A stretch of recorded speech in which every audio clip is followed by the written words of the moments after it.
नमस्कार दोस्तों, आज का हमारा टॉपिक है how material handling equipment selected या on which factors the material handling equipments are selected.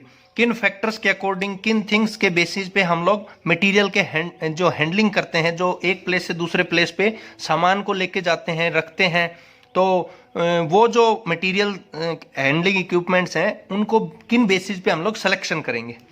तो सबसे पहला इसमें है on the basis of layout of organisation.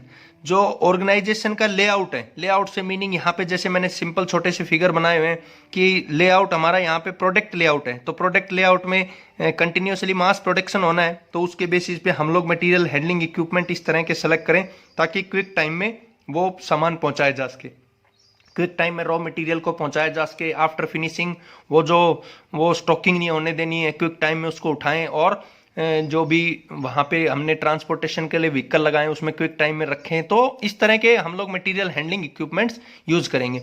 या फिर हमारे पास वो प्रोसेस लेआउट है, तो प्रोसेस लेआउट के जिसमें बैचेज में हमारे प्रोडक्शन होगा, तो उसके बेसिस पे हम लोग उसका सिलेक्शन करेंगे। तो इन बेसिस पे हम लोग जो इक्विपमेंट सेलेक्ट करते हैं उसको बोलते हैं selection according on the basis of layout of organisation.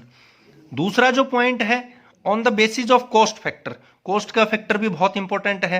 Handling equipment कोई भी, या हैंडलिंग इक्विपमेंट को ना छोड़ कोई भी इक्विपमेंट हम लोग लेते हैं तो कॉस्ट उसमें बेसिक थिंग देखी जाती है। तो ये कहता है कि आपके पास सबसे पहले इनिशियल कॉस्ट हम देखेंगे कि उन पे इनिशियल कॉस्ट कितनी लगनी है। दूसरी हम लोग देखेंगे उनको ऑपरेट करने की कॉस्ट कितनी लगनी है, उनको यूज जो कर रहे हैं हम लोग कंटिन्यूसली यूज कर रहे हैं वर्किंग के दौरान, तो वो कॉस्ट कितनी लगनी है, और मेंटेनेंस की कॉस्ट कितनी लगनी है।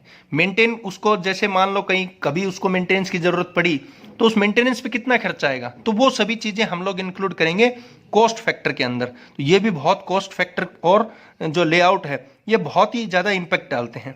नेक्स्ट थर्ड है on the basis of type of operation. Operation हमारे पास किस तरह का है, जैसे मैंने अभी बात की थी कि मान लो मास प्रोडक्शन है, तो मास प्रोडक्शन है तो वो कंटिन्यूस प्रोडक्शन है, तो कंटिन्यूस प्रोडक्शन है तो उसके बेसिस पे हम लोग हैंडलिंग के इक्विपमेंट लेंगे।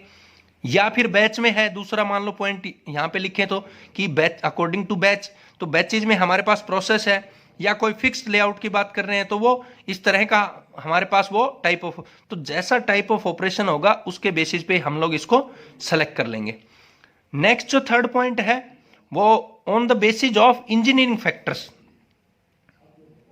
इंजीनियरिंग फैक्टर्स जो है वो बहुत महत्व की चीजें होती हैं, बहुत ही पर्टिकुलर एक ऐसी चीजें होती हैं जिनके ऊपर स्पेशली हम फोकस करें, क्योंकि डायमेंशन देखी जाती है। जो भी हमारा जहाँ पे जो यूज कर रहे हैं तो वो बेसिक हम लोग डायमेंशन देखते हैं। हमारा ऑर्गेनाइजेशन है उसका कितना वॉल्यूम है, कितना टोटल वो बिगर कितना है, क्या वो उसका स्पेस जो है उसके, तो वो स्पेस और उसकी कंप्लीट जो डायमेंशंस है उसके अकॉर्डिंग हम देखेंगे हम लोग वहां पे किस तरह का मटेरियल हैंडलिंग इक्विपमेंट यूज करते हैं। बहुत बड़ा ले आए, क्रेन ले आए, जबकि जो हमारे पास जो स्पेस है वो बहुत ज़्यादा लार्जर नहीं है, वो डायमेंशन हमारे पास इतनी वेरी नहीं कर रही है कि उसके बेसिस पे हम लोग उसको यूज ही नहीं कर सकते, और वो ले आए तो वो क्या हुआ, जो हमारे पास जो कॉस्ट थी वो इंक्रीज होगी, प्रोडक्शन पे जो लगेगी उससे पहले ही इंक्रीज हो गई।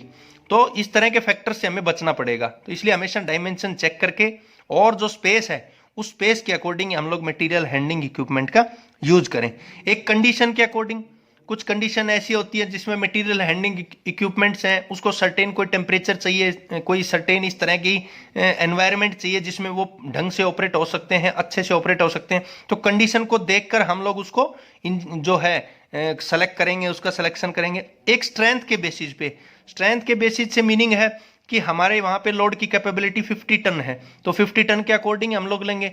ऐसा नहीं होगा कि हमारे पास वहाँ पे जो है जो कम आपके पास वहाँ पे लोड रहेगा और बहुत ज़्यादा वाला ले लिया, या लोड आपके पास ज़्यादा है और हमने कम वाला कोई भी मटेरियल हैंडलिंग इक्विपमेंट सिलेक्शन कर लिया। तो इन बेसिस पे हम लोग उसको चेक करेंगे। तो स्ट्रेंथ जो है की पॉइंट है कि कहीं पे वो कोई लोड बियर अप करना है तो बहुत ज़्यादा बियर अप हो रहा है और हम लोग ले आए कम का, तो वहाँ पे उसके खराब होने के चांसेस जल्दी रहेंगे, वो बार बार मेंटेनेंस मांगेगा, मेंटेनेंस क्या उसको बियर अप ही नहीं करने पाएगा। तो इसलिए हम लोग जो लेके आएंगे वो एक स्ट्रेंथ के अकॉर्डिंग एक बेटर वहां पे मटेरियल हैंडलिंग इक्विपमेंट लेके आएंगे जो हमारे ऑर्गेनाइजेशन के अकॉर्डिंग रहेगा। उसमें जिस तरह की जो भी वर्क है उसके बेसिस पे उसका सिलेक्शन करेंगे। तो ये था कि मटेरियल हैंडलिंग जो है वो इक्विपमेंट्स वो किन बेसिस पे हम लोग सिलेक्शन करते हैं। तो थैंक यू दोस्तों।